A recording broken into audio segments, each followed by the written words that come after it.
تو اللہ تعالیٰ نے آدم علیہ السلام کو پیدا کیا تو ایک عورت اور ایک مرد سے بہت لوگ دنیا میں پھیل گئے، وہ سارے توحید پرست تھے، ایک خدا کو ماننے والے۔ کان الناس امتا واحدہ، اللہ فرماتے ہیں یہ قوم کیا تھی؟ ایک امت۔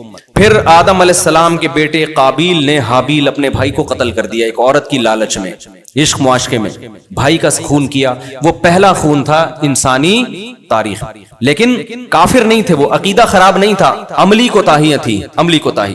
آہستہ آہستہ آہستہ آہستہ بڑے بڑے ولی اللہ پیدا ہوئے نا اس قوم میں، آدم علیہ السلام کی اولاد میں نیک بزرگ پیدا ہوئے جو لوگوں کو ہدایت دیتے تھے، کچھ پیغمبر بھی آئے، شیس علیہ السلام کہا جاتا ہے۔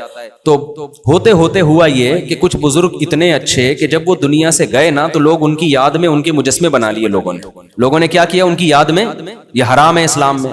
جیسے لوگوں نے اپنے پیر صاحب کی تصویر لگائی ہوئی ہوتی ہے، اپنے ابا اماں کی تصویر دیواروں پہ لگائی ہوئی ہوتی ہے، کیا یہ جائز ہے اسلام میں؟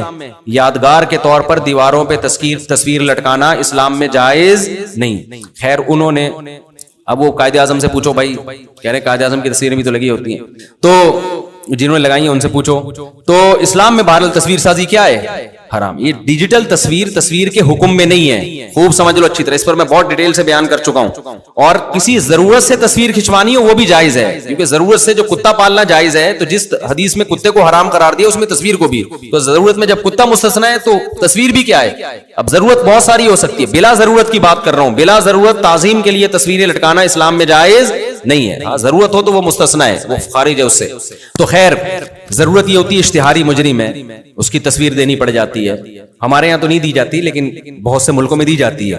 ہمارے یہاں تو جو اشتہاری مجرم ہے، اللہ معاف فرمائے، عجیب سی باتیں زبان سے نکل رہی ہیں، وہ خود لوگوں کی تصویریں دے رہے ہوتے ہیں کہ ان کو پکڑو۔ تو خیر اب کیا بولیں یار تو آدم علیہ الصلوۃ والسلام کے بعد نا، اب نوح علیہ السلام کے دور میں کیا ہوا کہ اس سے پہلے کی بات ہے کہ لوگوں نے 5 بزرگ تھے عقیدت محبت میں ان کے مجسمے بنا لیے، ود، سوا، یغوث، یعوق، نصر، یہ 5 قسم کے کیا تھے؟ بت تھے۔ یہاں سے بت پرستی کا آغاز ہوا۔ اصل میں قدیم مذہب توحید ہے، بت پرستی بعد میں آئی ہے، اور ان کو پوجنا شروع کر دیا۔ اب ان سے جب کہا جاتا کہ یہ تو تمہاری بگڑی نہیں بنا سکتے، یہ تو خدا نہیں ہے، ان کو تو تم نے اپنے ہاتھوں سے بنایا ہے، تو قوم یہ کہتی تھی کہ یہ اللہ کے نیک بندے ہیں، ہم ان کے سامنے سجدہ کریں گے تو خوش کون ہوگا؟ اللہ۔ اور اللہ نے ان کو اختیارات دے دیے ہیں، اولاد یہ والا بت دے گا، کاروبار میں برکت یہ دے گا، اور بیوی بھاگ گئی ہے تو واپس کون لے کر آئے گا؟ یہ لے کر آئے گا، ٹھیک ہے نا، اور وغیرہ وغیرہ۔ مجھے کیا پتا، بہت سارے مسائل، اللہ ہم سب کو مسائل سے بچائے۔ اب جب ان سے کہا جاتا کہ سارے کام تو اللہ کرتا ہے، تو وہ جواب میں پتہ ہے کیا کہتے ہیں؟ وہ کہتے ہیں ہمیں پتہ ہے اللہ کرتا ہے، اصل میں تو اختیارات اللہ کے پاس ہیں، لیکن اللہ نے ان کو بھی دے دی ہیں۔ آج بھی مشرک یہی بات کرتا ہے کہ ہمارے نبی کو اللہ نے اختیارات دے دی ہیں، اصل کس کے پاس ہیں؟ اللہ کے۔ جبکہ اسلام کہتے ہیں کسی کو نہیں دی اللہ نے اختیارات، نہ نبی کو، نہ بت کو، کسی کو بھی نہیں، نہ فرشتوں کو۔ سارے اختیارات کس کے پاس ہیں؟ اللہ نے دیا ہی نہیں ہے کسی کو، جو اسباب سے ہٹ کے اختیارات ہوتے ہیں۔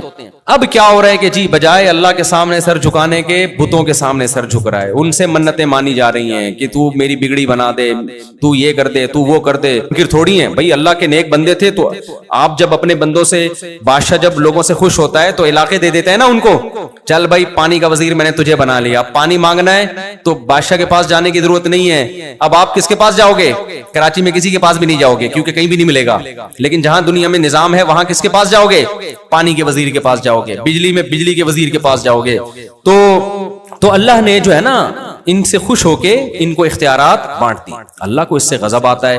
اللہ نے اپنے پاس سارے اختیارات اس لیے رکھے ہیں کہ جب کسی کی کوئی حاجت ہو تو کس کو پکارا جائے؟ اللہ کو۔ لوگ اب اللہ کو چھوڑ کے کدھر، چاہے کوئی بھی لاجک اس کی پیش کریں، جا کدھر کو رہے ہیں؟ ان بتوں کے پاس۔ اور پھر اور بھی برائیاں آ گئیں تو اللہ نے نوح علیہ السلام کو بھیجا، تو اس کا قرآن میں تذکرہ ہے، وَلَقَدْ أَرْسَلْنَا نُوحًا إِلَىٰ قَوْمِهِ، ہم نے بھیجا نوح علیہ السلام کو ان کی قوم کی طرف، إِنِّي لَكُمْ نَذِيرٌ مُبِينٌ، کہ میں تمہیں کھلا ڈرانے والا ہوں اللہ کے عذاب سے، تم غلط کر رہے ہو۔ إِنِّي لَكُمْ نَذِيرٌ مُبِينٌ، اللہ تعبدوا إِلَّا اللَّهُ، غلامی کس کی کرو؟ صرف اللہ، جو اللہ کہہ رہا ہے وہ کرو۔ انی اخاف علیکم عذاب یوم علیم، دردناک عذاب کا خوف ہے مجھے تمہارے اوپر. فقال الملأ الذین کفروا من قومہ، قوم کے جو بڑے بڑے لوگ تھے نا، دولت مند اور سردار، وہ کہنے لگے. یہ آپ کو ہر نبی کے واقعے میں یہ چیز ملے گی، غریبوں نے مخالفت نہیں کی. مخالفت ہمیشہ قوم کے، کیونکہ جس کا پیٹ بھرا ہوا ہوتا ہے وہ اللہ کو زیادہ بھولتا ہے، جس کا پیٹ خالی ہوتا ہے وہ اللہ کو یاد رکھتا ہے. صحیح حدیث ہے، آپ صلی اللہ علیہ وسلم نے فرمایا واللہ مل فقر اخشى علیکم ولکن اخشى علیکم ان تبسط علیکم الدنیا ولکن اخشى ان تبسط علیکم الدنیا فتہلککم کما اہلک الذین من قبلکم. آپ نے فرمایا مجھے میری امت پہ فقر و فاقہ کا خوف نہیں ہے کہ فقر و فاقے سے امت ہلاک ہو جائے گی، ایسا نہیں.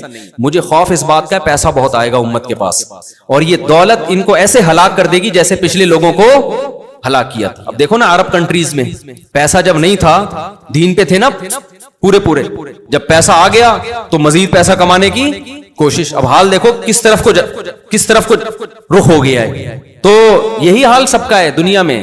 تو پیسہ آنے کے بعد دین سنبھالنا مشکل. اسلام یہ نہیں کہہ رہا پیسہ مت کماؤ، پیسے والے کو فکر دوسروں سے زیادہ کرنی ہے، کیونکہ اس کو پھر نا غریب علماء تو ویسے ہی برے لگ رہے ہوتے ہیں اس کو کہ ان کے پاس تو پہننے کے چپل نہیں ہے، ہمیں بتائیں گے طلاق ہوئی ہے کہ نہیں ہوئی ہے. صحیح ہے نا، یہ ہمیں بتائیں گے وراثت کے کیا مسائل ہیں. تو یہ تانا ملتا ہے. تو اللہ تعالیٰ نے فرمایا کہ فقال الملأ الذین کفروا من قومہ، قوم کے جو بڑے بڑے سردار تھے، وڈیرے تھے، وہ کہنے لگے ما نراک الا بشرا مثلنا، آپ تو ہماری طرح کے انسان ہو. آپ کیا ہو؟ ہماری طرح کے انسان. اس میں بھی بڑی ٹیکنیکل پوائنٹ کی بات ہے.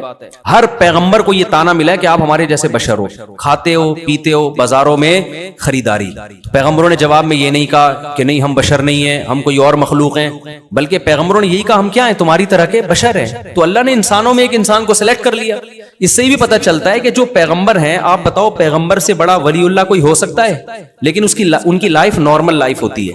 آج جو ہمارے ہاں ولی اللہ کا تصور ہے وہ یہ ہے کہ نہ گھڑ سواری کرے، نہ وہ 4 شادیاں کرے، نہ کہیں رشتے کا پیغام بھیجے، نہ وہ سوئمنگ کرے، نہ وہ نلی نہاری کھائے جاوید نہاری پہ بیٹھ کے، نہ وہ انڈوں پہ مرغی بٹھائے. وہ ایک عجیب سی مخلوق ہو. خرامہ حضرت جی تشریف لاتے ہیں اپنے گھر سے نماز کے لیے، نظریں پلکیں جھکا کے، ایسے منہ سے خوشبوؤں کی لہریں نکل رہی ہوتی ہیں، بغلیں بلے جیسی ہوں، وہ تو کسی نے جھانک کے نہیں دیکھی ہیں. آ کے تمیز سے نماز پڑھ کے پھر روتے ہیں دھوتے ہیں، پھر تمیز سے نصیحت کر کے خرامہ. یہ لائف سٹائل ہے حضرت. 2 طرح کی ڈشیں ان کے سامنے آ جائیں تو ان کو غصہ آ جاتا ہے کہ دنیا مسافر خانہ ہے، مجھے صرف ککڑی کھلاؤ. ٹھیک ہے نا. یہ بزرگ کا اسلام میں تصور بولو نہیں ہے. صحابہ تو ایسے نہیں تھے بھائی، گھوڑے سے تیز دوڑ لیتے تھے. سلمہ ابن اکوا، اگر سلمہ ابن اکوا اس زمانے میں ہوتے کوئی روحانی علاج کراتا ان سے؟ جب ان کو بھاگتا ہوا دیکھتا کوئی بھی نہیں کراتا. کہتے ہیں یار یہ تو بزرگ ہی نہیں ہے، تو گھوڑے سے بھی تیز دوڑ رہے ہیں، میں گھوڑے سے علاج کرا لوں گا. ٹھیک ہے نا، کسی اور مخلوق سے علاج کرا لوں گا. تو یہ جو بزرگ کا تصور ہے نا، اس کو کھوپڑی سے کیا کرو. ہمارے نبی صلی اللہ علیہ وسلم نے بیویاں بھی رکھی، آپ کی اولادیں بھی ہوئیں، ان کے کچھ نہ کچھ اونچ نیچ بھی ہوئی جیسے ہر گھر میں بیگموں کی ہوتی ہیں. آپ ناراض ہو کے گھر سے چلے بھی گئے. تو نیچرل لائف یہی ہے. تو بزرگ کا کبھی کبھار گھروں میں جھگڑے بھی ہوتے ہیں. یہ لوگ کہتے ہیں بزرگوں کے گھر میں جھگڑے نہیں ہوتے، وہ بزرگ نہیں ہے، وہ کچھ اور مخلوق ہے. چیک کرو، صحیح ہے نا.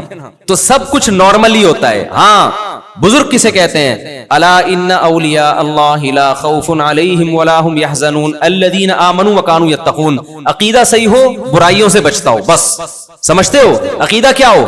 توحید والا، ختم نبوت والا، تقدیر پر ایمان، آخرت پر ایمان، اور برائیوں، ظاہری برائی سے بھی، اور باطنی برائی، دل میں دنیا کی محبت نہ ہو، جاہ کی محبت نہ ہو، دولت کی لالچ نہ ہو، حب باہ نہ ہو. حب باہ بھی ایک بیماری ہے، ہر وقت عورتوں کی مسلط، حلال حرام کی پرواہ نہیں کرتا، بد نظری کرتا ہے، فحش فلمیں دیکھتا ہے، زنا کی طرف جاتا ہے. یہ گندے ہیں، یہ چیزیں نہ ہو. اور ظاہری گناہوں سے بھی بچتا ہو، نماز قضا نہ کرتا ہو. سمجھتے ہو کہ نہیں سمجھتے؟ زکات دیتا ہو وغیرہ وغیرہ. تو اگر کوئی ظاہری اور باطنی برائیوں سے بچتا ہے پھر میرے بھائی وہ مرغیاں بھی انڈوں پہ بٹھا سکتا ہے, پھر وہ سوئمنگ بھی کر سکتا ہے, وہ گھڑ سواری بھی کر سکتا ہے, پھر وہ جاگنگ بھی کر سکتا ہے, پھر وہ مذاق بھی کر سکتا ہے اپنے خرچے پہ اگر کر رہا ہے, ٹھیک ہے نا, پھر وہ نلی نہاری بھی نیمبو نچوڑ کے کھا سکتا ہے, پھر وہ 2 پراٹھے 2 انڈوں کے ساتھ بھی کھا سکتا ہے, اپنے خرچے پہ کھا رہا ہے نا. تو خیر, تو قوم نے کیا کہا, نوح علیہ السلام سے فرمایا ما نرا, اچھا اس میں ان لوگوں پر بھی رد ہے جو نبی صلی اللہ علیہ وسلم کو بشر نہیں مانتے, نور مانتے ہیں. پیغمبروں کو تو یہ تانے دیے گئے کہ آپ تو ہماری طرح کے انسان ہیں, تو پیغمبر نے کبھی نہیں کہا کہ نہیں ہم تمہاری طرح کے نہیں ہیں. انہوں نے کہا ہم نے کب کہا کہ ہم انسان ہیں بھائی, ہم بھی کھاتے ہیں پیتے ہیں, لیکن کیا ہے اللہ نے انسانوں میں سے کسی انسان کو اپنے پیغام کے لیے منتخب کر لیا ہے, تو وہ انسان, ساری صفات انسانوں والی ہوں گی. ما نراک الا بشرا مثلنا وما نراک اتبعک الا الذین هم اراذلنا. ایک اور تانا ملا کہ ہم دیکھتے ہیں کہ آپ کو جو فالو کرتے ہیں نا وہ قوم کے غریب لوگ ہیں, لہذا ہم آپ کی مجلس میں بولو نہیں بیٹھیں. یہ بھی تکبر ہوتا ہے اکثر مالداروں میں کہ ان غریبوں میں ہمیں کیوں بٹھایا جا رہا ہے, ان غریبوں میں ہمیں کیوں بٹھایا جا رہا ہے. اسلام کی دعوت بڑی جاندار ہے, بڑی جاندار, اس میں امیر اور غریب میں فرق نہیں ہے. آج بھی ہندوؤں کی عبادت گاہوں میں ایسا ہوتا ہے کہ وہ فلانی قوم کا ہے وہ مندر میں بغیر پیسوں کے آئے گا, وہ دوسری قوم کا ہے وہ پیسے دے کے آئے گا. مسجدوں میں الحمدللہ اب تک ایسا رواج, مسجد میں صف کے پیچھے رکشے والا بھی ہوگا, ادھر بریگیڈیئر صاحب بھی ہوں گے, ادھر جناب کو چوکیدار ہوگا, ادھر وزیر اعظم صاحب ہونے چاہیے, آگے کیا ہوگا, ٹھیک ہے نا, ایک ہی صف میں کھڑے ہو گئے, محمود و ایاز, نہ کوئی بندہ رہا نہ بندہ نواز. تو ہمارے حضرت نے سعودی عرب کا ایک واقعہ سنایا بڑا زبردست, ایک بدو کا. حرم میں نا جماعت کی نماز کھڑی ہونے والی تھی بیت اللہ کے قریب, ہمارے شیخ حضرت مفتی رشید احمد صاحب اگلی صف میں بیٹھے ہوئے تھے. اب کیا ہوا ہے کہ کچھ رائل فیملیز کے لوگ آئے, بادشاہ لوگ, تو وہاں شرطوں نے لوگوں کو ہٹانا شروع کیا کہ پہلی صف میں کون کھڑا ہوگا, بادشاہ. وہاں اصل میں مجبوری بھی ہے, مجبوری سیکیورٹی ہے. مقصد میرا خیال ہے یہ نہیں ہے ان لوگوں کا کہ بادشاہ پہلے باقی سب, سیکیورٹی کے پوائنٹ آف ویو سے یہ ضروری ہوتا ہے بعض جگہ کہ کیونکہ وہاں تو قتل کا خطرہ ہوتا ہے نا بادشاہوں کو, تو ان کی سیکیورٹی بہت سخت ہوتی ہے. تو اب وہ سیکیورٹی کے نقطہ نظر سے یہ قانون شاید وہاں پر ہے, میرا خیال ہے, اچھا گمان رکھنا چاہیے کہ جو رائل فیملی کے لوگ آ رہے ہیں وہ یہاں کھڑے ہوں گے, باقی پیچھے. تو ایک عربی بدو کھڑا ہوا تھا, اب اس کو کون سمجھائے کہ یہ سیکیورٹی کی ضرورت ہے. اس بدو کو شرطے نے کہا پیچھے چلا جا. وہ کہہ رہے گل لا الہ الا اللہ, گل قل کو کہتے ہیں. وہ شرطے سے کہہ رہے بول لا الہ الا, یعنی تو کافر ہو گیا ہے. یعنی اللہ کے دربار میں یہ فرق کر رہا ہے امیر اور غریب کا, رائل فیملی کا اور ایک عام آدمی کا. تو اسلام سے کیا ہو گیا, خارج ہو. ہمارے حضرت کو اس کا یہ بولنا اتنا اچھا لگا نا, حضرت نے کئی بار بیان میں بتایا کہ اتنا مجھے اس بدو کی سادگی اچھی لگی. وہ شرطا کہہ رہے پیچھے جا, وہ کہہ رہے تو کلمہ پڑھ کے اسلام قبول کر, لا الہ الا اللہ پڑھ, دوبارہ کافر ہو گیا ہے. اللہ کے گھر میں تو کہہ رہے کہ یہاں یہ کھڑے ہو گئے تیرے. وہ جیسے ایک مسجد میں نا واقعات سے واقعات یاد آتے ہیں یار, کیا کریں. ایک مسجد میں امام صاحب نے نا وہ لگوا دیے کہ یہ فلاں کی جگہ ہے مسجد میں, یہ فلاں کی جگہ ہے, یہ فلاں کی جگہ ہے, یہ خواتین کی جگہ, یہ خادم کی جگہ, یہ جگہ جگہ نا بورڈ لگا دیے. بھائی اب یہ ہر جگہ اتنی لکھنے کی کیا ضرورت ہے, پھر تیروں کے نشان نا کہ یوں کر کے یہاں جائیں گے تو امام صاحب کا کمرہ, جیسے کوئی بہت بحریہ ٹاؤن ہے, یہ چھوٹی سی مسجد ہے.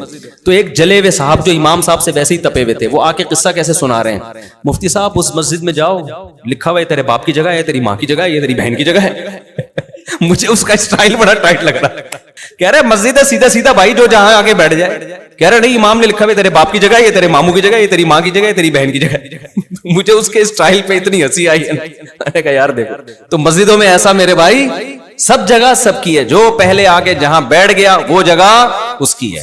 امام کے پیچھے جب نیت باندھ لی تو بریگیڈیئر ہو, چیف آف آرمی اسٹاف ہو, وزیر اعظم ہو, صدر ہو, چپڑاسی ہو, ٹماٹر والا ہو, سب کی اوقات ایک جیسی. اب سب کیا ہے, اللہ کے دربار میں ہاتھ باندھ کے کھڑے ہوئے ہیں. اسلام میں جنازہ بھی سب کا ایک جیسا ہے, جنازے کی چارپائی آئے گی, سب کا ایک جیسا جنازہ, ایک جیسی تکبیرات, ایک جیسی دعائیں, فرق نہیں رکھا گیا ہے جی کرنل صاحب کا جنازہ الگ اسٹائل میں ہوگا, بریگیڈیئر کا جنازہ الگ اسٹائل میں, چپڑاسی کا جنازہ الگ اسٹائل میں. نا نا نا نا نا, قبر بھی سب کی کیسی ہوگی, ایک جیسی, جنازہ بھی سب کا ایک جیسا, کفن بھی سب کا ایک جیسا. حج پہ جب جاتے ہو نا تو احرام بھی سب کا کیسا ہوگا. اللہ کہتے ہیں جہاں میرے گھر میں آؤ نا تو یہ اپنے عہدے باہر رکھ کے آیا کرو. کیسا اسلام کا ایک خوبصورت نظام ہے.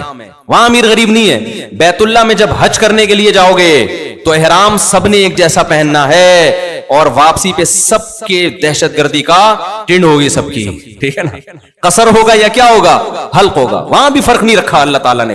تو اسلام کی دعوت سب کے لیے, تو یہاں بھی ایسا ہی ہے. نوح علیہ السلام نے کو تانے ملنے شروع ہو گئے کہ ما نراک الا الذین ما نراک تبعک الا الذین هم اراذلنا, قوم میں جو سب سے پست ترین لوگ ہیں نا وہ آپ کی اتباع کر رہے ہیں, ہمیں یہ بالکل بھی پسند نہیں. ہمارے نبی کو بھی یہ تانا ملا ہے کہ غریب صحابہ جو نبی کے ارد گرد رہتے تھے نا, تو یہ مشرکین عرب تانا دیتے تھے. تو اللہ نے کیا حکم نازل کیا سورہ کہف میں کہ وَاصْبِرْ نَفْسَكَ مَعَ الَّذِينَ يَدْعُونَ رَبَّهُمْ بِالْغَدَاةِ وَالْعَشِيِّ, اے نبی آپ اپنے آپ کو ان مساکین کے ساتھ جوڑ کے رکھیں جو اپنے رب کو صبح و شام پکارتے ہیں. ان کو اپنی مجلس سے آپ کو دھتکارنے کی اجازت نہیں ہے. ایسا نہیں ہے کہ آپ ان کے تانوں سے آ کے, جو اسلام کی دعوت میں آئے گا آپ نے اس کو سینے سے لگانا ہے. تو ہمارے نبی اصحاب صفہ کے پاس جایا کرتے تھے. مسجد نبوی میں جو ابھی جو چبوترا ہے نا وہ اصحاب صفہ کا نہیں ہے, وہ ویسی چبوترا ہے. لوگ اس کو صفہ کا چبوترا سمجھ کے وہاں بیٹھے ہوئے ہوتے ہیں تبرکن, تو وہ جو اصل چبوترا تھا وہ ابھی نہیں ہے. جگہ تو اس کی متعین ہے کہ یہاں اصحاب صفہ بیٹھا کرتے ہیں, لیکن جو چبوترا ہے, جو آج کل جو چبوترا ہے, یہ وہ والا نہیں ہے چبوترا. تو اصحاب صفہ جہاں بیٹھا کرتے تھے نبی وہاں جا کے بیٹھتے باقاعدہ اور کہتے تم وہ مبارک لوگ ہو جن کے ساتھ مجھے بیٹھنے کا اللہ نے حکم دیا ہے. تو اس لیے غریب بھی سے بغیرت بولو نہیں ہوتا. یا ایھا الذین آمنوا کتب علیکم الصیام, اے ایمان والو تم پہ روزے فرض کیے گئے ہیں جیسے کہ تم سے پہلے لوگوں پہ بھی فرض کیے گئے تھے. ہم سے پہلے کن پہ فرض کیے گئے تھے؟ 2 آسمانی مذاہب اسلام سے پہلے گزر چکے ہیں, جن میں جو مذاہب باقی ہیں ان میں سب سے قدیم یہودی اور اس کے بعد عیسائی. اچھا آپ انٹرنیٹ پہ سرچ کریں گے تو قدیم مذہبوں میں جو ہندو مذہب یا بدھسٹ یہ قدیم شمار ہوتے ہیں کہ بہت پرانی تاریخ ہے ان کی. لیکن قرآن کا یہ دعویٰ ہے کہ سب سے قدیم مذہب وہ اسلام ہے. کان الناس امۃ واحدۃ, لوگ ایک ہی امت میں تھے. فاختلفوا, انہوں نے اختلاف کیا, حق سے انحراف کیا. جو انسانیت کی ابتدا شروع ہوئی ہے وہ ایک دین سے شروع ہوئی ہے, بعد میں اس دین سے انحراف کیا لوگوں نے, تو بت پرستی کو اور شرک کو سوسائٹی میں پروموٹ کیا. تو ایک قوم تھے اصل میں, آدم علیہ الصلوۃ والسلام, اماں حوا, وہ کس دین پر تھے؟ توحید پر. اگر ہم آبادی کو یوں لے کے جائیں نا, ایسا ایک اور خرید لیں, جو چیز اچھی ہو نا وہ 2-4 ہونی چاہیے. سمجھنے والے سمجھ گئے کیا کہنا چاہتے ہیں. قرآن کہہ رہا ہے فن کے ہو ما طاب لکم, جو عورتیں تمہیں پسند آئے ان میں 2-2 3-3 4-4 سے کرو. تو پہلی پسند آئے تو پھر دوسری کرو. لوگ کہتے ہیں پہلی میں خرابی کیا ہے کہ ہم دوسری کریں, تو اللہ میاں نے کہا ہے کہ پہلی پسند آئے تو پھر دوسری بھی پسندیدہ ہو. پہلی میں خرابی ہے پھر تھوڑی.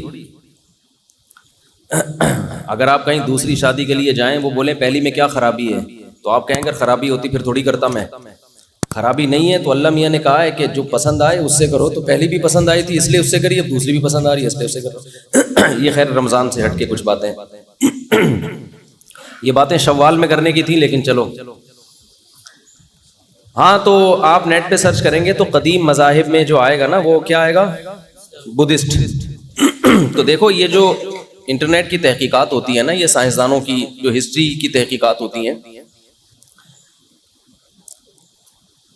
بعض تحقیقات ایسی ہوتی ہیں کہ اس میں ریسرچ اور تحقیق کا مطلب یہ ہوتا ہے کہ ہم جہاں تک مطلع ہو سکیں, یعنی جو ابھی لٹریچر ہمارے پاس موجود ہے اس لٹریچر کو دیکھا جائے تو قدیم مذہب کون سا ہے؟ بدھسٹ ہے یا ہندوازم ہے, جو لٹریچر موجود ہے. کیونکہ ظاہر ہے یہودی مذہب شروع ہوا موسیٰ علیہ السلام سے, تو موسیٰ علیہ السلام کی تاریخ تو ابراہیم علیہ السلام کے بھی بہت بعد کی ہے نا. اس سے پہلے کا لٹریچر وہ بھی یہودیوں کے پاس ہوگا, لیکن اور زیادہ قدیم جائیں گے تو لٹریچر مارکیٹ سے شارٹ ہے. لیکن بت ہمیں ملتے ہیں کھدائی کے دوران, یہ جی 10,000 سال پرانا بت نکل آیا کہیں سے, 12,000 سال. تو یہاں سے پھر جو ہسٹری لکھنے والے لوگ ہیں ان کو دھوکا ہوتا ہے, وہ سمجھتے ہیں قدیم کیا ہے, یہ بدھزم جو ہے یا ہندوازم یا بت پرستی کسی بھی نام سے ہو، یہ قدیم ہے. حالانکہ ایسا نہیں ہے، کیونکہ جو پرانے صحیفے جتنے تھے وہ نئے صحیفوں میں ضم ہو گئے ہیں. تو ایک چیز تک بعض دفعہ لوگ پہنچ نہیں پاتے، تو یہ دعویٰ کر دیتے ہیں کہ یہ ٹھیک ہے. یہ بہت غلط طریقہ ہے، یہ بہت غلط طریقہ ہے.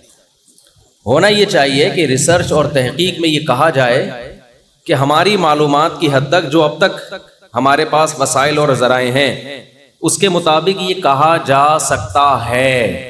اس سے آگے کا ہم دعویٰ نہیں کر سکتے. لیکن آج منجن بکتا نہیں ہے جب تک آپ کسی چیز میں یقین کے ساتھ دعویٰ نہ کریں. سمجھتے ہو؟ یہ ہماری قوم کا نا ایک بہت بڑا المیہ ہے. یہ ہر جگہ نظر آئے گا آپ کو، یہ گوروں میں بھی ملے گی یہ چیز آپ کو. جب تک یقینی طور پر کسی چیز کا دعویٰ نہیں کرتے، بات چلتی نہیں ہے مارکیٹ میں، سوسائٹی میں. تو آپ یہ دعویٰ، میں نے جو زیادہ پڑھے لکھے لوگ دیکھے ہیں وہ ہمیشہ کسی چیز کے بارے میں جب دعویٰ کرتے ہیں تو مے بی، کیا کہتے ہیں، امکان. بڑے ڈاکٹر سے جب آپ ملیں گے نا تو ڈاکٹر صاحب اس دوا کے یہ سائیڈ افیکٹ ہیں، پاسبل ہیں. سنا ہے اس دوا کا بہت فائدہ ہے؟ ہاں ہم نے بھی سنا ہے. زیادہ بڑے بڑے دعوے نہیں کرتے. جو اناڑی حکیم ہوگا، اناڑی ڈاکٹر ہوگا، جب دعویٰ کرے گا ایسا جیسے بہت ہی، جب تک آسمان کی بلندیوں تک نہیں لے جائے گا کسی چیز کو، تو اس وقت تک ایسا لگے گا کہ یہ تحقیق ہی نہیں ہے. تو یہ خوب سمجھ لیں، قرآن نے یہ دعویٰ کیا ہے کان الناس امۃ واحدہ، لوگ اصل میں ایک مذہب پہ تھے. اس کے بعد اس صحیح مذہب سے لوگوں نے اختلاف کرنا شروع کیا ہے. اور وہ صحیح مذہب کیا تھا؟ توحید. ویسے بھی عقل سے اگر دیکھا جائے تو دیکھو، یہ جو آج لوگوں کی آبادی ہے، 6 ارب کے قریب آبادی ہے. آپ جب اسکول میں نہیں پڑھتے تھے کراچی میں، تو گراف بنایا کرتے تھے نا، گراف بناتے ہیں نا. دیکھو یہ ایک لکیر ایسے کھینچی، ایک لکیر ایسے کھینچی، ٹھیک ہے نا. مہنگائی کا گراف بنا رہے ہیں. اس وقت ڈالر یہاں تھا، پھر ڈالر یہاں گیا، پھر ڈالر یہاں گیا، پھر ڈالر، تو ایک پورا لکیر بنتی ہے. اس سے آپ کو اندازہ ہوتا ہے اتار چڑھاؤ کا. یعنی پہلی نظر میں دیکھنے سے ہی اندازہ ہو جاتا ہے یار کرنسی کی ڈی ویلیو کا ریشو کتنا ہے، ڈی ویلیو ہونے کا. تو اسی طرح یہ جو انسانوں کی آبادی ہے نا 6 ارب، اس کا اگر ہم ماضی کی طرف جاتے ہیں تو مجھے ایک بات بتاؤ، یہ آبادی بڑھ رہی ہے یا کم ہو رہی ہے؟ بولو نا. ابے پاس کی طرف، ماضی کی طرف ہم جاتے ہیں تو بڑھ رہی ہے یا کم ہو رہی ہے؟ کیا کوئی یہ دعویٰ کر سکتے ہیں آج دنیا میں 6 ارب ہیں تو 100 سال پہلے 12 ارب تھے یا 7 ارب تھے؟ کوئی پاگل ایسا پیدا ہوا دنیا میں؟ کچھ چیزیں ایسی ہوتی ہیں فیوچر کو دیکھ کے آپ پاسٹ کا پتہ لگا لیتے ہو. فیوچر کو دیکھ کے کس کا پتہ لگا لیتے ہو؟ پاسٹ کا. ایک گاڑی کی اسپیڈ ہے، ایکسلریٹر جو ہے اس کا، جس کو اردو میں اسراء کہتے ہیں، اسپیڈ بڑھنے کا جو ریشو ہوتا ہے نا، آپ نے اس کے میٹر کو دیکھ کے اندازہ لگایا کہ اس کا ایکسلریٹر ریشو جو ہے یا ریٹ جو ہے اتنا ہے، اور یہ بھی دیکھ رہے ہو کہ یہ چینج نہیں ہو رہا. تو اگر آپ نے فزکس پڑھی ہوئی ہوگی، آپ اندازہ لگا لو کہ 1 گھنٹہ پہلے یہ گاڑی کہاں کھڑی ہوئی تھی اور اس کی اسپیڈ کتنی تھی. یہ کیلکولیشن سے پتہ چل سکتا ہے کہ نہیں؟ میرا دل چاہ رہا ہے میں ہاتھ کھڑے کروں. جو کہتے ہیں پتہ چل سکتا ہے ہاتھ کھڑے کریں، کلاس ہے نا یہ. اب پھر آپ لوگ کی انسلٹ ہوگی اس میں، اس لیے میں ایسے نہیں ہاتھ نہیں کھڑا کروا رہا آپ سے. تو بتاؤ اس ایکسلریٹر ریٹ کو دیکھ کر، ریشو کو دیکھ کر اندازہ ہو جائے گا نا ایک فزکس جاننے والے کو کہ یار یہ اسپیڈ اس کی فی الحال اتنی ہے اور میٹر اوپر جانے کی رفتار اتنی ہے. تو اس کا مطلب جب ہم پاس کی طرف جاتے ہیں تو اتنے کلومیٹر پہلے یہ گاڑی فلانے اڈے پہ تھی اور اس کی اسپیڈ کیا تھی؟ اتنی تھی. وہ اندازہ لگا لیتا ہے نا. تو اب مجھے ایک بات بتاؤ، ہم ماضی کی طرف جاتے ہیں تو آبادی بڑھتی بھی نظر آ رہی ہے یا کم ہوتی بھی نظر آ رہی ہے؟ آپ کہو گے یہ رمضان پہ بیان ہو رہا ہے، یہ فزکس کے اصول سمجھائے جا رہے ہیں. بھائی ہمارا اسٹائل ہی یہی ہے، سننا ہے سنو، نہیں تو پتلی گلی سے نکلو. کچھ کانسیپٹ کلیئر کرنا ضروری ہے اس زمانے میں. تو جس طرح سے یلغار ہوتی ہے نا فتنوں کی، اس کا جواب اسی اسٹائل میں دیا جاتا ہے. سمجھتے ہو کہ نہیں سمجھتے؟ جو فتنوں کی یلغار اب چلو زیادہ نہیں جاتا میں آگے. اچھا تو پاس کی طرف جب جاؤ گے آپ تو آبادی بڑھتی بھی نظر آ رہی ہے یا گھٹتی ہوئی؟ دنیا میں کوئی ایسا پاگل پیدا ہوا جو یہ کہتا ہے کہ 200 سال پہلے آبادی کا ریشو 7 ارب تھا، بعد میں دھماکوں سے کیا ہوا ہے؟ کم ہوا ہے؟ نا نا نا نا، جتنا ماضی میں جائیں گے گروتھ ریشو تو خیر بڑھ رہا تھا، لیکن آبادی کا ریشو کم ہوتا چلا جائے گا۔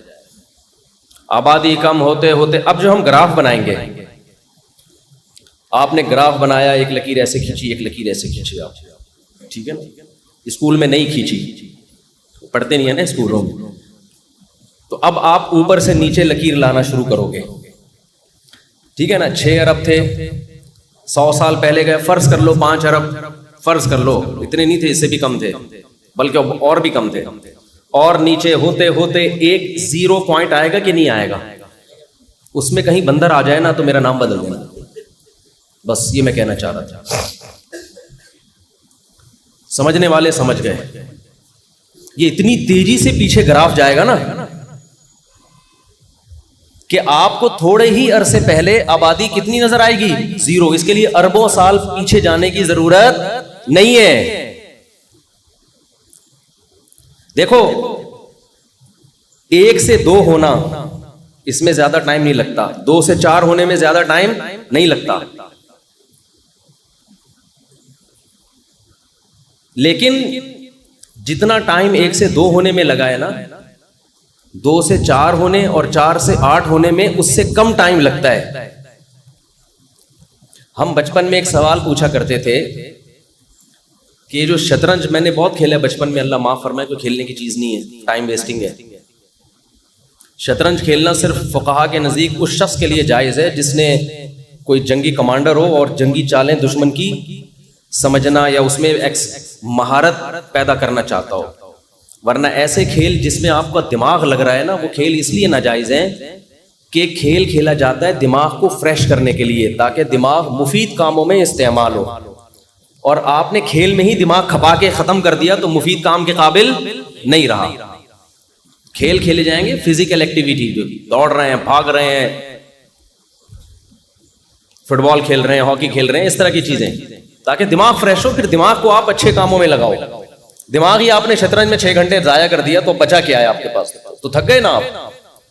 تو ٹائم ویسٹ کرنا اچھا کام نہیں ہے۔ ہاں کسی جنگی کمانڈر کے لیے جس کو دماغ کو کے زنگ کو اتارنا ہے، تو یہ چند لوگوں کو اس کی ضرورت ہوتی ہے۔ خیر، تو شطرنج کے جو ڈبے ہوتے ہیں نا، ڈبے، ہم بچپن میں ایک واقعہ سنایا کرتے تھے کہ ایک بادشاہ کسی وزیر سے خوش ہوا، وزیر بڑا عقل مند تھا نا، تو بادشاہ نے اس سے پوچھا کہ تو مانگ، کیا انعام مانگتا ہے؟ جو مانگے گا میں تجھے دوں گا۔ وزیر بڑا ہوشیار تھا، وزیر نے کہا کہ حضور شطرنج، ہاں سوری، یہ وزیر تو تھا جس نے شطرنج ایجاد کیا تھا۔ بادشاہ نے خوش ہو کے، یار تو نے ایسا خاندانی کھیل جس میں ٹائم اتنا زبردست ضائع ہوتا ہے تو نے ایجاد کیا، بہرحال ذہانت تو ہے نا، تو مانگ کیا مانگتا ہے؟ وزیر بڑا عقل مند تھا، اس نے کہا کہ شطرنج کے جتنے خانے ہیں نا، کتنے ہوتے ہیں میں بھول گیا ابھی، 64 تو پہلے خانے میں تو ایسا کر 1 سکہ رکھ یا 1 درہم، دوسرے میں اس کے ڈبل، تیسرے میں اس کے بولو ڈبل، چوتھے میں اس کا بھی ڈبل، 5ویں میں اس کا بھی ڈبل، تو بس 64 خانوں تک یہ کر دے۔ بادشاہ نے کہا یہ کیا ہے یار، 2 4 8 16 اس طرح کر کے میں 64 خانے کمپلیٹ ہو جائیں گے، بہت چھوٹی چیز مانگی ہے تو نے یار، کوئی بڑی چیز مانگتا۔ اس نے کہا کر کے تو دیکھ، کر کے تو دیکھ۔ دیکھو کون سا واقعہ مجھے بچپن کا اس موقع پہ یاد آیا۔ تو وزیر نے کیا کیا، بادشاہ نے کیا کیا، 1 پھر 2 سے پھر تیسرے میں 4، چوتھے میں 8، 5ویں میں 16، چھٹے میں 32، 7ویں میں 64، 8ویں میں 128، ہوتے ہوتے چند خانوں تک پہنچتے ہی لاکھوں، پھر کروڑوں، پھر اربوں، پھر ڈبل ہوتا چلا جا رہا ہے نا۔ ایک خانہ بادشاہ کو ڈپریشن کو بڑھانے کا، 63ویں خانے پر جب پہنچا تو اربوں میں پہنچ چکی تھی رقم، اور 64 کا مطلب جتنی ارب ہے اس کو اب ڈبل، تو وہ ایک خانہ ایک ایک کھانا بادشاہ کو اندازہ ہو گیا کہ یہ میرے خزانے خالی کرنے کے لیے کافی ہے. یہی آبادی کے ساتھ ہوتا ہے. نہیں یہی بات سمجھ میں. جب آدم علیہ السلام آئے تھے تو ڈبل ہو گئے, ٹھیک ہے نا, پھر اگلی نسل میں 4 ہو گئے, اگلی میں 8. تو اب جو آبادی پہنچی ہے نا, اب جب یہ ہر ایک کے ہاں ولادت ہوگی, 2 بچے پیدا ہوں گے ہر ایک کے ہاں, تو اس کا مطلب 6 کے کتنے ہو جائیں گے, یا 4 بچے 8 بچے, جو آبادی ڈبل کتنے بچوں پہ ہوتی ہے مجھے نہیں پتا, اور ہمیں پتہ لگانے کی ضرورت بھی نہیں ہے. ہمارا یہ کانسیپٹ ہی نہیں ہے. ہم تو خدا پہ ایمان لانے والے لوگ ہیں. ہم کہتے ہیں انسان اپنے علاوہ کی نسل کو کنٹرول کر سکتا ہے, لیکن انسان کو انسان پر اتنی قدرت نہیں ہے کہ وہ اپنی نسل کو کنٹرول کرنے کی کوشش میں لگا رہے, کیونکہ انسان سے اوپر کی جو ذات ہے نا وہ اللہ ہے. انسان پر حکومت اللہ کو ہے, انسانوں کو نہیں ہے. انسان اس کائنات کی پلاننگ کرے گا جس کائنات کو اللہ نے انسانوں کے لیے مسخر کیا ہے. اس میں پوری انسانوں کے علاوہ ساری مخلوق آ گئی, تو ہم اپنے علاوہ تمام مخلوق کی پلاننگ کر سکتے ہیں, گروتھ کو کنٹرول کر سکتے ہیں, شکار کر سکتے ہیں, چڑیا گھر میں ٹکٹ لگا سکتے ہیں, سب کچھ کر سکتے ہیں. لیکن انسان کی پلاننگ آبادی کتنی بڑھانی ہے کتنی گھٹانی ہے, یہ اس کا مطلب ہے آپ اپنے ہی باپ بن گئے ہو. آپ پر حکومت کسی اور کی ہے, آپ کسی اور کے لیے مسخر ہو, تو یہ وہ کرے گا. آپ نہیں کر سکتے کہ میں آپ کو کہوں کہ آپ کے اتنے بچے ہونے چاہیے, فیملی پلاننگ والے ہمیں بتائیں ہمارے, تو تم ہمارے باپوں کے تمہیں بتاؤ گے. بھائی سمجھ میں آ رہی ہے بات کی نہیں آ رہی؟ تم تھوڑی ہمیں بتاؤ گے یار, ہمارا پرسنل مسئلہ ہے, ہمارے جتنے بھی مرضی بچے ہوں. یہ تھوڑی انسانوں کو ہم خدا بنا لیں کہ وہ گروتھ ریشو میں بھی ہمیں مشورہ دیں. ہم اپنے سے کمتر مخلوق کی پلاننگ کریں گے. ہماری پلاننگ کون کرے گا؟ اللہ کرے گا, جو ہمیں رزق دیتا ہے. اس نے بتایا ہے کہ میں نے تمہارے لیے رزق کا انتظام پہلے سے کر دیا ہے. جب کر دیا ہے تو یہ تمہارا ہیڈک نہیں ہے, تمہارا ہیڈک ہے اس رزق کی فکر میں لگو, بس اس کی تلاش کرو, اس کی فکر تمہیں کرنی ہے. باقی کتنے بچے پیدا ہونے یہ میں نے زمین بنائی ہے تمہارے لیے, یہ میرا مسئلہ ہے, یہ تمہارا مسئلہ نہیں ہے. اور اگر انسان اللہ کے کاموں میں مداخلت کرے گا تو پھر اس کو لگے گا فطرت کی طرف سے زوردار چپیڑ لگے گا اس کو, جیسے کہ یورپ امریکہ کو لگ گیا ہے. اتنا خاندانی قسم کا قدرت کی طرف سے چپیڑ لگائے کہ وہ پاگل ہو گئے ہیں, ملکوں کے ملک مارکیٹ سے شارٹ ہونے والے ہیں. تو یہ بہت فطرت انتقام لیتی ہے. خیر, تو اب آپ گروتھ ریشو کو لے کے جاؤ ماضی کی طرف. 6 ارب ہیں, گراف بناؤ, پیچھے جاؤ اور پیچھے جاؤ اور پیچھے جاؤ, تو ایک دم یعنی جتنی اسپیڈ سے پیچھے جاؤ گے نا آبادی کم ہوتی بھی نظر آئے گی. تو جتنی اسپیڈ سے کم ہو رہی ہے, جتنا ماضی میں جاؤ گے یہ اسپیڈ کم ہونے کے بجائے بڑھ جائے گی. تو یہ پھر کروڑوں اربوں سال لگیں گے نہیں اس میں گراف جب آپ کھینچو گے. تو یہ 6 ارب سے 3 ارب, 3 ارب سے 1.5 ارب, 1.5 ارب سے 75 لاکھ. تو یہ بہت جلدی چند ہزار سال پیچھے آپ جاؤ گے تو یہ کیا ہو جائے گا, یہ 0 پہ آ جائیں گے. اور یہ ایک اکائی آدم اور دوسری حوا. اس میں بندر کے لیے جو سائنسدان بتاتے ہیں نا کہ اتنے کروڑوں سال پہلے انسان بندر تھا, وہ بندر اس گراف میں آپ کو کہیں بھی نظر نہیں آئے گا, کیونکہ اتنے کروڑ سال پہلے آبادی 0 پہ آ جائے گی. بہت مشکل ہے بات سمجھانا. یہاں تک کھوپڑی شریف میں بات آ گئی ہے. تو یہ کچھ چیزیں ایسی ہوتی ہیں جو بالکل 2 اور 2 4 کی طرح واضح ہوتی ہیں. اس میں سائنسدان جو ہوتے ہیں نا, کیونکہ ان کو کچھ مل نہیں رہا ہوتا, یار یہ بن کیسے گیا, اب خدا کہہ رہے ہیں میں نے بنا دیا, تو یہ بات لوگوں کی کھوپڑی میں نہیں آ رہی, خدا کیسے بنا سکتا ہے. تو اس سے بڑی بے عقلی کی بات کر لی کہ خود بخود بن گئے. تو پھر جب ایک جھوٹ انسان بولتا ہے تو اس جھوٹ کو چھپانے کے لیے بچپن میں ہم نے جیسے شطرنج کی مثال سنی تھی, ایسے ہی ہم نے یہ بھی سنا تھا. کچھ چیزیں بچپن میں انسان سنتا ہے, بڑے ہو کر ثابت ہو جاتا ہے کہ وہ صحیح, بالکل آپ نے صحیح سنا تھا. کہتے ہیں ایک جھوٹ جب انسان بولتا ہے تو اسے چھپانے کے لیے 100 جھوٹ مزید بولنے پڑتے ہیں. تو یہ جو ایک جھوٹ بولا گیا ہے نا کہ بندر سے وجود میں آیا ہے, تو اسے چھپانے کے لیے بہت سارے, ایک جھوٹ بولا نا کہ خدا نہیں ہے, یہ جھوٹ بولا نا کہ خدا نہیں ہے, تو اس جھوٹ کو چھپانے کے لیے پھر فلسفے گڑھے گئے ہیں, بہت سارے جھوٹ گڑھے گئے ہیں. انہی میں ایک یہ بھی ہے کہ کروڑوں سال پہلے, حالانکہ وہ اس گراف میں آپ کو کہیں بھی لگے گا کہ بندر نہیں ہے. بندروں کا الگ گراف بنانا پڑے گا آپ کو, بندروں کی آبادی دیکھ کے. وہ بھی ماضی میں جائیں گے تو بندر ہی آ رہے ہوں گے اس میں بھی. کوئی اور چیز, جس جانور کا گراف بنائیں گے نا اس میں وہی جانور ہی آ رہا ہوگا. سمجھتے ہو, کہیں بھی کوئی اور چیز نہیں آئے گی اس میں. اور اگر کوئی چیز آ رہی ہے تو جو پہلا سیل وجود میں آیا ہے نا, سیل جس سے کہتے ہیں کہ اتنے ساری مخلوقات وجود میں آئی, وہ سیل اتنا پیچیدہ ہے کہ اس سیل کو خود بخود فرض کرنے کے لیے اتنا بڑا جھوٹ بولنا پڑے گا کہ وہ جھوٹ اب تک آپ نے کبھی بولا نہیں ہوگا. اگر مان لو نا یہ سب مخلوق کی اکائی ایک سیل سے شروع ہوئی ہے, وہ سیل آسان, اس کی وہ جو کمبینیشن ہے نا مختلف چیزوں کا اور اس کی جو ایڈجسٹمنٹ ہے وہ کھربوں سال میں بھی نہیں ہو سکتی. وہ اتنی پیچیدہ ایک اکائی ہے, یونٹ ہے. سمجھتے ہو گے نہیں سمجھتے ہو؟ تو وہ ویسے ہی اس کے لیے پھر مزید 25-30 جھوٹ بولنے پڑیں گے. تو بہتر نہیں ہے یار, اللہ نے بنایا ہے, اپنی قدرت سے بنا لیا, دیٹس آل, ختم. کیا خیال ہے؟ تو اصل موضوع کی طرف میں آتا ہوں. تو میں یہ عرض کر رہا تھا کہ اب دیکھو, جب یہ ابتدا چند ہزار سال پہلے آدم پہ جا کے ختم ہوتی ہے, ایک اکائی پہ جا کے ختم ہوتی ہے, تو اس کو کسی نے بنایا ہوگا کہ نہیں بنایا ہوگا؟ تو جس نے بنایا ہے, تو یہ کیسے ہو سکتا ہے کہ جس نے بنایا تو پہلا انسان ہی اس بنانے والے کو بھول کے پتھروں کی پوجا کرنا شروع کر دے؟ یہ عقلی لحاظ سے بھی ممکن نہیں ہے. عقل بھی یہ کہتی ہے کہ اصل جو انسان کی اکائی ہے, جو انسان جہاں سے شروع ہوا وہ شرک پر نہیں تھا, وہ کس پر تھا؟ وہ توحید پر تھا, وہ نیک تھا. انسان بائی نیچر نیک ہے, جبکہ ایتھیسٹ لوگ کہتے ہیں کہ انسان بائی نیچر جنگلی درندہ ہے. جبکہ مذہب کیا کہتا ہے؟ انسان کی جو ابتدا ہے نا, جہاں سے اس کی نیچر شروع ہوئی, وہ پیغمبر سے شروع ہوئی ہے, جو خدا کی توحید کے قائل, خدا کے حلال کو حلال, حرام کو حرام کہتے تھے, مہذب تھے. فیوچر میں جیسے جیسے ہم جا رہے ہیں, تہذیب پیدا ہونے کے بجائے کم ہو رہی ہے. ماضی کی طرف جائیں گے تو تہذیب زیادہ تھی, کم نہیں تھی. سمجھ میں آ رہی بات کی نہیں آ رہی؟ دیکھو آج کل جو تاریخ لکھنے والے جب ریسرچ کرتے ہیں نا, یہ ایک بڑا ظلم یہ کرتے ہیں کہ آسمانی مذاہب کو بیچ سے نکال دیتے ہیں. یعنی انسانوں کی ہسٹری جب بیان کی جائے گی نا, انسان کتنا جنگلی تھا ماضی میں, تو جنگل کے انسانوں کو دکھایا جا رہا ہوگا. قتل کر رہے ہیں, زنا کر رہے ہیں, عورتوں پہ ظلم ہو رہا ہے.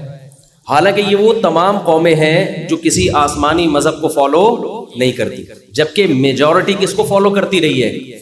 آسمانی کتابوں. آج بھی دیکھ لو, یہود و نصارہ آج بھی دنیا میں, اور اسلام دنیا میں سب سے بڑی آبادی ہے.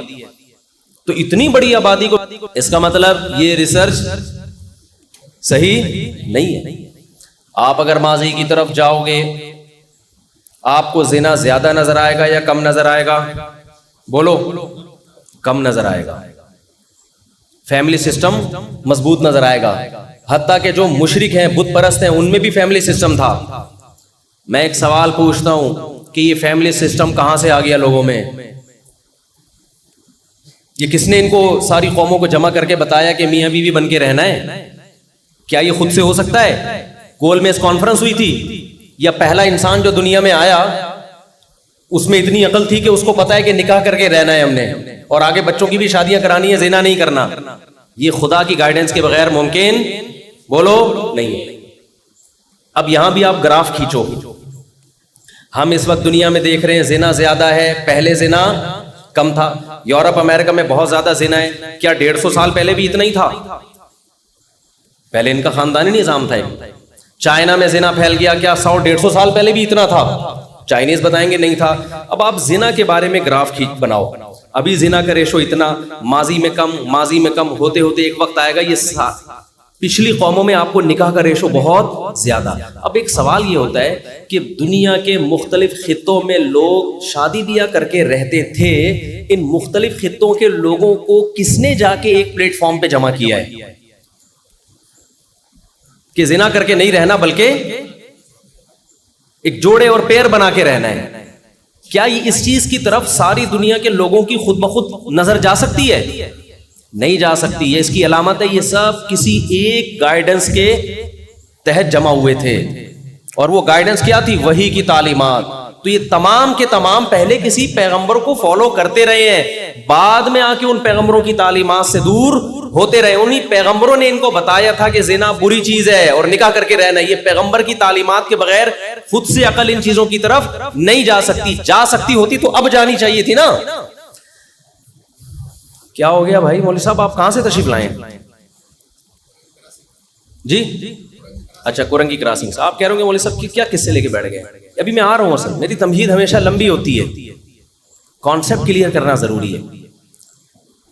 تو اس سے ہی پتہ چلتا ہے بھائی یہ جو آسمانی مذاہب ہیں، آسمانی مذاہب، خدائی تعلیمات، یہ کانسیپٹ زیادہ پرانا ہے، اور لوگ خدائی تعلیمات سے جو آزاد ہوئے ہیں یہ آزادی نہیں ہے، یہ بعد میں آئی ہے۔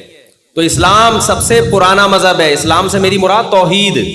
ہاں جو اس مسائل میں چینجنگ وہ تو ہر دور میں ہوتی رہی ہے نا، مسائل میں تو تبدیلی ہوتی رہی ہے ہر دور میں۔ تو اب جو میں نے آیت پڑھی تھی نا اس کا مفہوم سمجھیں کہ جب سے اسلام دنیا میں آیا، یعنی آدم علیہ السلام سے توحید کا مذہب دنیا میں آیا، اور یہ مائک خراب ہونا شروع ہو گیا ہے، جب سے توحید کا مذہب دنیا میں آیا، خدائی تعلیمات دنیا میں آئی، اور وہ پہلے انسان کے ساتھ آئی ہیں، آدم علیہ السلام جن کو کہا جاتا ہے، تو اس وقت سے روزے بھی اللہ نے بولو فرض کی، اسی وقت سے نمازیں بھی اللہ نے فرض کی ہیں، اسی وقت سے زکاتیں بھی اللہ نے فرض کی ہیں۔ اسلام ان فروعی مسائل کا نام نہیں ہے جن میں آج ہم جھگڑا کر رہے ہیں، یہ تو ہر دور میں تبدیل ہوئے ہیں۔ موسیٰ علیہ السلام کے ہاں نماز کا طریقہ ڈیفرنٹ تھا، عیسیٰ علیہ السلام کے ہاں ڈیفرنٹ تھا، روزے کا طریقہ بھی موسیٰ علیہ السلام کی شریعت میں کچھ اور، عیسیٰ علیہ السلام کی شریعت میں کچھ اور، اسلام کی شریعت میں کچھ اور، نکاح طلاق کے طریقے ہو سکتا ہے ابراہیم علیہ السلام اور موسیٰ علیہ السلام کی شریعت میں کچھ اور ہوں، ہماری شریعت میں کچھ اور، زمانہ جاہلیت میں جو ابراہیم علیہ السلام کا دین چلا آ رہا تھا اس میں کچھ اور، یہ چینجنگ تو ہوتی رہتی ہے۔ اور بعض اسلام کے مسائل ایسے ہیں جو چینجیبل ہیں، خود اسلام نے ان میں لچک رکھی ہے کہ زمانے کے حساب سے وہ مسائل چینج ہو سکتے ہیں، عرف کی وجہ سے بھی بعض مسائل چینج ہو جاتے ہیں، کہ بھی پہلے عرف نہیں تھا اب عرف ہے، خود سے چینج کرنا نہ شروع کر دیں آپ، پتہ چلا کہ پہلے 5 نمازیں تھی اب مصروفیت زیادہ ہے تو 4 ہو جانی چاہیے، یا پہلے لوگوں کے پیپر نہیں ہوتے تھے تو جیسے پروفیسر صاحب نے فتویٰ دے دیا کہ کل آپ کا پیپر ہے تو آپ جو ہے وہ رمضان کا روزہ چھوڑ سکتے ہیں، یہ والا چینجنگ میری مراد نہیں ہے۔ اب کون سی مراد ہے ایک الگ ٹاپک ہے۔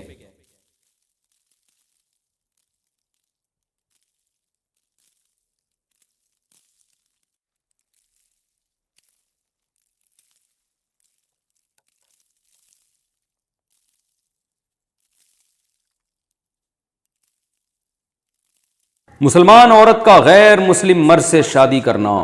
حنا صاحبہ ممبئی سے، اگر مسلم گھرانے کی لڑکی غیر مسلم کے ساتھ شادی کر لیتی ہے تو کیا اس کے ماں باپ یا رشتہ دار اس سے رشتہ رکھ سکتے ہیں اور اس کی کوئی مالی مدد کر سکتے ہیں، یا خدا نخواستہ اس کا ایکسیڈنٹ ہو جائے تو اس کی دیکھ بھال کر سکتے ہیں؟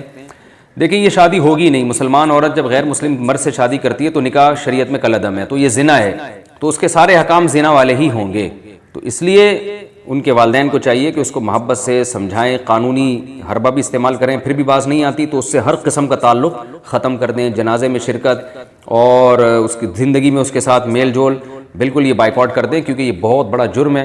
مسلمان عورت کا غیر مسلم سے نکاح شریعت میں کالعدم ہے، بلکہ ایک لحاظ سے یہ اسلام کا مذاق اڑانے کے بھی مترادف ہے کہ جس چیز کو اسلام نے زنا قرار دیا ہے آپ اس کو نکاح سمجھ کے باقاعدہ اس کو ایز اے نکاح ایکسیپٹ کر رہے ہیں، تو اس میں تو ایمان کا بھی خطرہ ہے، تو اس لیے اس کا بائیکاٹ کرنا چاہیے ایسی عورت کا۔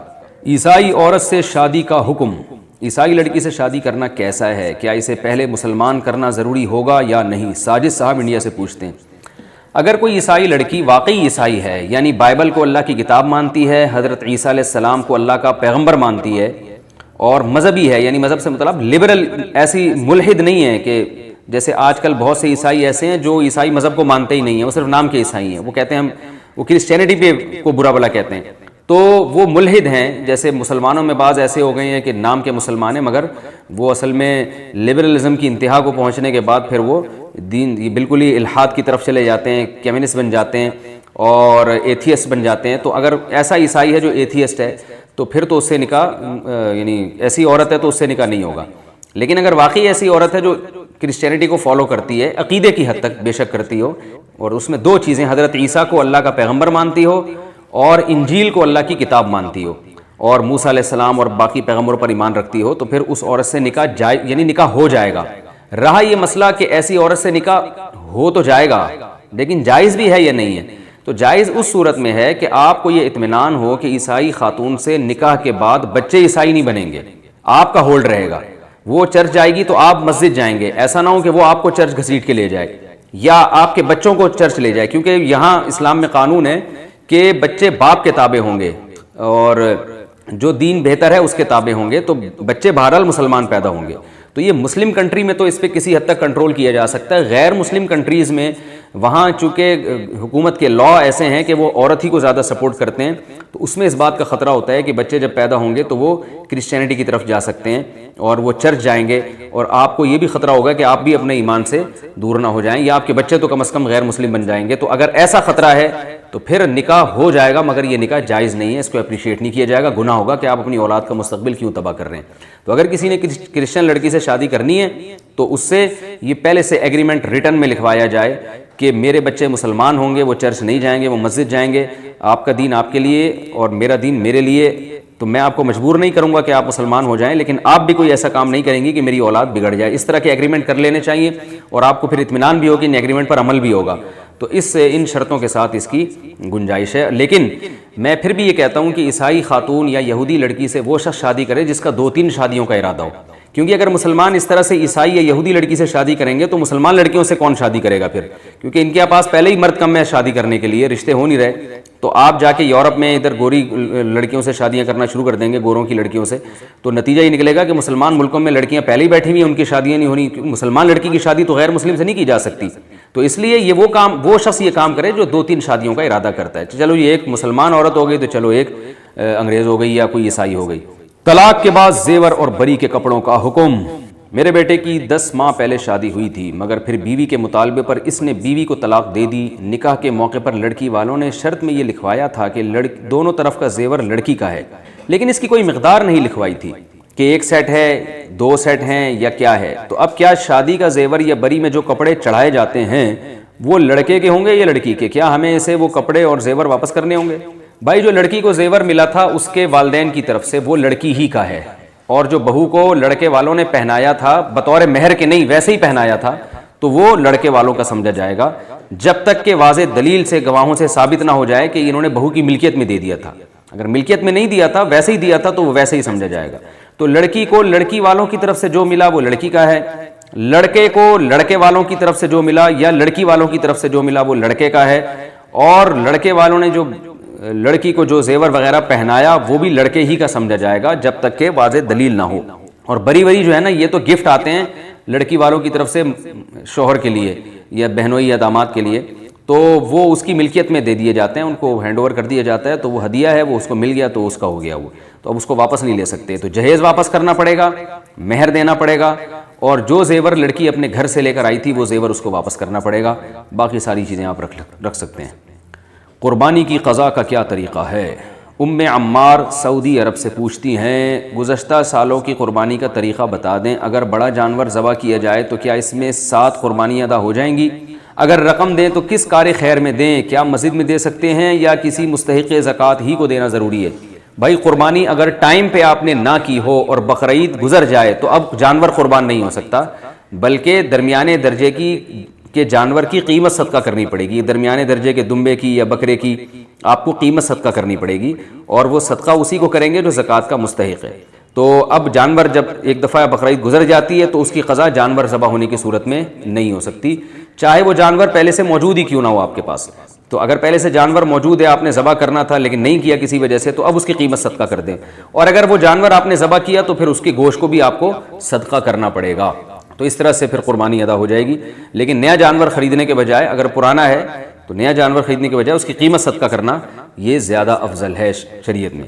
باقی جو یہ آپ نے پوچھا ہے کہ بڑا جانور ذبح کیا تو اس سے 7 قربانی ادا ہو جائیں گی, یہ بقرعید کے دنوں میں اگر جانور ذبح کیا ہے تو 7 قربانیاں ہوں گی. بقرعید کے دنوں میں اگر نہیں تو دن گزرنے کے بعد اگر 7 لوگوں کی طرف سے قربانی کرنی ہے, قضا کرنی ہے, تو پھر 7 آدمی درمیانے درجے کے دمبے یا بکرے کی قیمت صدقہ کریں گے.